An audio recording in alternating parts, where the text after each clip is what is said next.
Ipahahayag ko ang mga kasalanan na nagpabigat sa aking kaluluwa, ang mga nagnanakaw ng aking kapayapaan, at hindi ako pinapayagang mabuhay ng lubusan.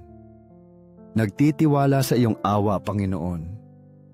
Lilinisin ko ang aking sarili at may bagong pusong puno ng pasasalamat. Luluhod ako sa iyong presensya, Jesus na nasa sakramento. Doon, sa katahimikan ng panalangin at pagsamba, ang aking kaluluwa ay makakatagpo ng kapahingahan at ang aking puso ay mapupuno ng iyong walang hanggang pag-ibig. Ang panalangin ay ang oasis kung saan ang pagod na kaluluwa ay sumisilong.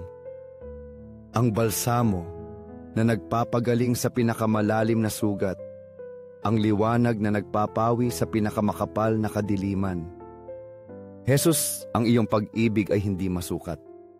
Kay ganda na malaman na tunay kang naroroon sa bawat misa, sa bawat tabernakulo, naghihintay ng may walang hanggang pasensya para lumapit kami sa iyo. Sa Eucharistia, ibinibigay mo sa amin ang lahat ng ikaw ay ang iyong katawan, ang iyong dugo, ang iyong kaluluwa at ang iyong pagka-Diyos. Ang dakilang misteryong ito ay nag-aanyaya sa amin na lumago sa pananampalataya at binabago ang aming mga buhay sa paraang ang iyong pag-ibig lamang ang makakagawa. Sa langit at sa lupa, purihin at pagpalain magpakailanman ang iyong sagradong puso, puno ng lambing at awa. Kami ay matibay na naniniwala sa iyong tunay na presensya, Jesus. Alam namin na ang iyong puso ay nag-aalab sa pag-ibig para sa amin. Isang pag-ibig na tumatawag sa amin, na naglilinis sa amin, na bumabalot sa amin sa walang hanggang init nito. O puso ni Jesus, sa iyo ko inilalagak ang lahat ng aking tiwala. Pagalabin mo rin ang aming mga puso sa banal na apoy na hindi kailanman napapatay. Ikaw, na siyang aliw ng mga nagdurusa, ang gabay ng mga naliligaw at ang pag-asa ng mga nakadarama ng pag-abandona. Ilapit mo kami sa iyo. O sagradong puso ni Jesus, maawa ka sa amin.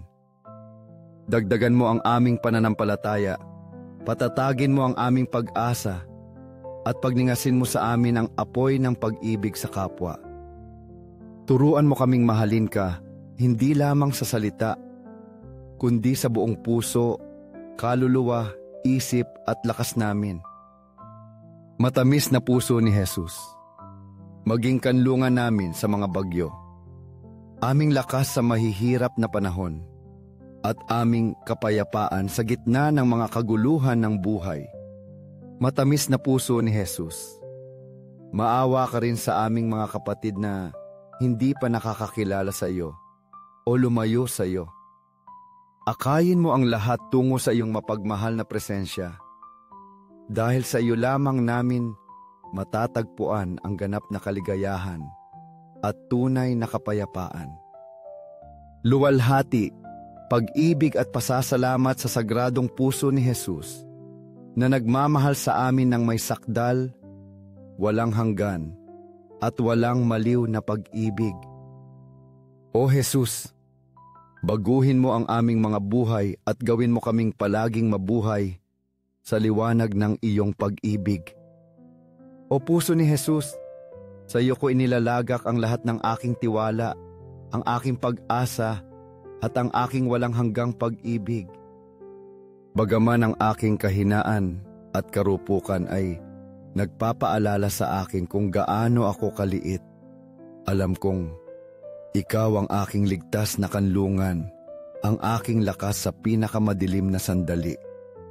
Kabanal-banalang puso ni Jesus, nakikiusap ako na huwag mo akong iwanan mag-isa, lalo na sa mga sandali ng pagsubok at pagdurusa. Ikaw, na sa iyong paghihirap ay inaliw ng isang anghel. Pumarito ka ngayon upang aliwin ang lahat ng dumaranas ng paghihirap, kapwa sa katawan at kaluluwa.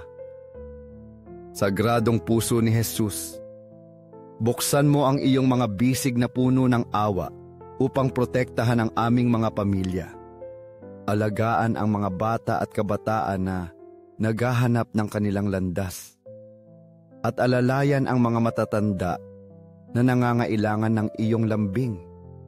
Ang yakapin ang mga pinakamahina, ang mga higit na nananabik na madama, ang iyong nagbabagong pag-ibig ay ang aming pinakamalaking hangarin. Naway makilala ka, mahalin at tularan ng lahat ng puso, at naway ang iyong kaharian ng pag-ibig at kapayapaan ay matatag na maitatag sa bawat sulok ng mundo.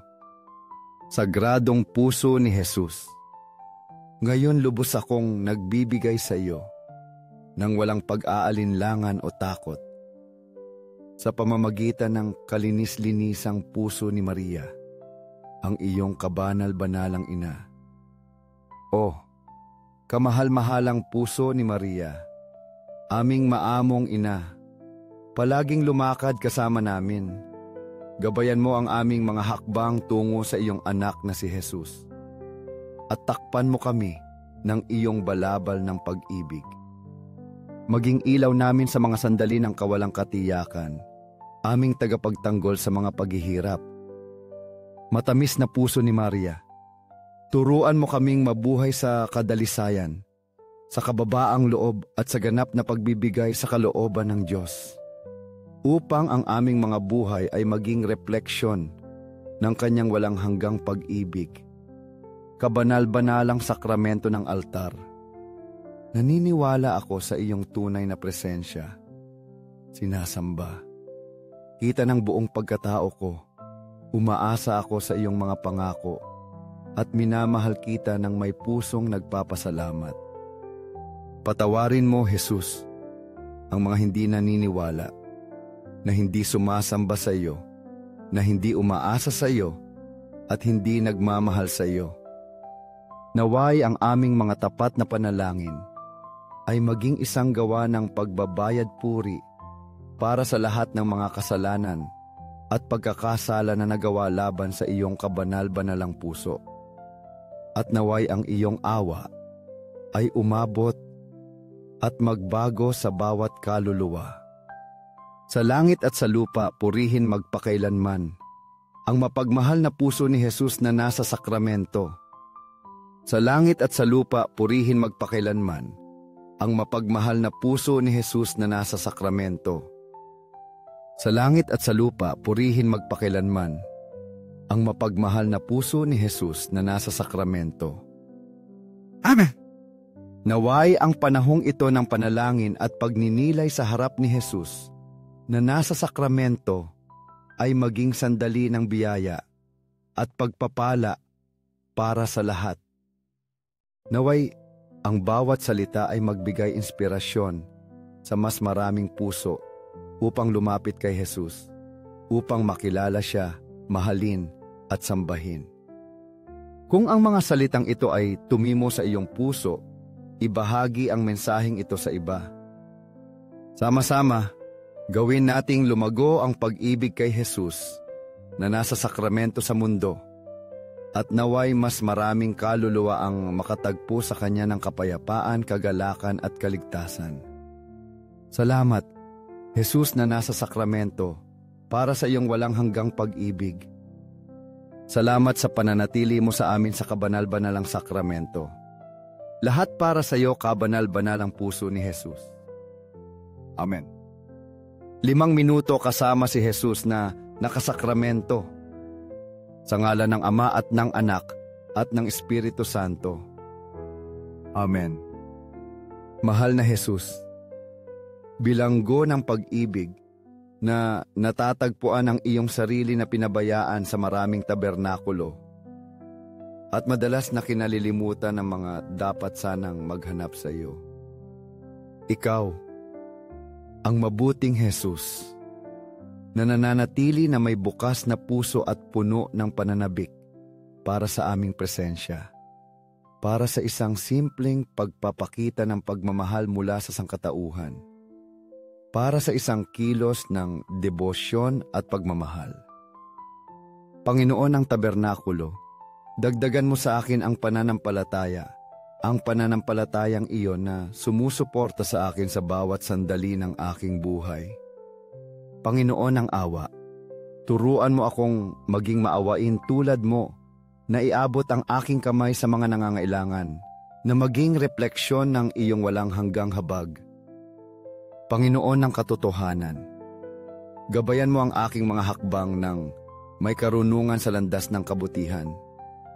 Liwanagan mo ang aking isipan, upang ang aking mga aksyon ay palaging sumunod sa iyong mga utos at iyong mga turo. Panginoon ng tabernakulo, naway araw-araw ay mahalin ka ng aking puso, ng higit at higit. Naway lumago ang aking pag-ibig sa iyo, hanggang sa wala nang matira sa akin na hindi puno ng iyong pag-ibig. Naaalala ko na ilang panahon ang nakalipas, isang paring kaibigan ang nagbahagi sa amin sa isa sa kanyang mga inspiradong humilya ng isang kwento na nakaantig ng malalim sa kanyang puso. Ikinuwento niya na noong nakaraang linggo ay may isang lalaki na humingi sa kanya ng oras para makipag-usap. Ang lalaking iyon ay tila labis na nababahala. Ang kanyang mukha ay nagpapakita ng labis na kalungkutan at pag-aalala. Nang magsimula siyang magsalita, ang kanyang mga salita ay hindi karaniwan at nakakagulat. Padre, mayroon ako ng lahat ng maaaring hilingin ng sinuman, kayamanan na higit pa sa kinakailangan. Mga mamahaling kotse, maraming ari-arian at isang bahay sa tabing dagat na pinapangarap ng marami. Wala akong problema sa pananalapi. May asawa akong isang kahangahangang babae. At magkasama kaming may 4 na magagaling na anak. At gayunpaman, sa kabila ng lahat ng ito, hindi ako masaya. May kulang sa akin, ngunit hindi ko matukoy kung ano ito. Ang pari, ng kalmado, pagkatapos makinig ng mabuti, ay nagmuni-muni ng ilang sandali at sumagot sa kanya. Marami kang material na bagay, ngunit ang talagang kulang sa iyo ay ang pinakamahalaga, Diyos. Siya ang pinagmumulan ng tunay at walang hanggang kaligayahan. Kung hindi ka nabubuhay sa biyaya ng Diyos, ang iyong puso ay palaging magiging walang laman, dahil tanging ang Diyos lamang ang makakapuno sa kawalang lamang na nararamdaman mo. Iminumungkahi ko na subukan mo ito sa loob ng 1 buwan. Bisitahin mo si Jesus sa tabernakulo araw-araw. Maglaan ka ng ilang minuto sa kanyang presensya, kausapin siya at pakinggan siya. At pagkatapos ng buwan na yon, bumalik ka sa akin. Ngunit bukod pa rito, iminumungkahi ko na pagbulay-bulayan mo ang ilang mga sipi sa Biblia na maaaring magbigay liwanag sa iyo. Isulat mo ito. Juan Kabanata 10, versikulo 10 hanggang 11. Mateo Kabanata 1, versikulo 19 hanggang 21. At mula sa unang sulat kay Timoteo, Kabanata 10, versikulo 10 hanggang 11. Tinapos ng pari ang kanyang kwento sa pagsasabing, ngayong umaga pagkatapos ng 1 buwan, bumalik sa akin ang lalaki. Tila ibang tao. Ang kanyang mukha ay puno ng kagalakan. Isang panloob na kapayapaan na wala siya dati. Ikinuwento niya sa akin nang may pananabik. Padre, sinunod ko ang iyong payo. Binibisita ko si Jesus sa tabernakulo araw-araw at nakipag-usap ako ng mahaba at malalim sa kanya.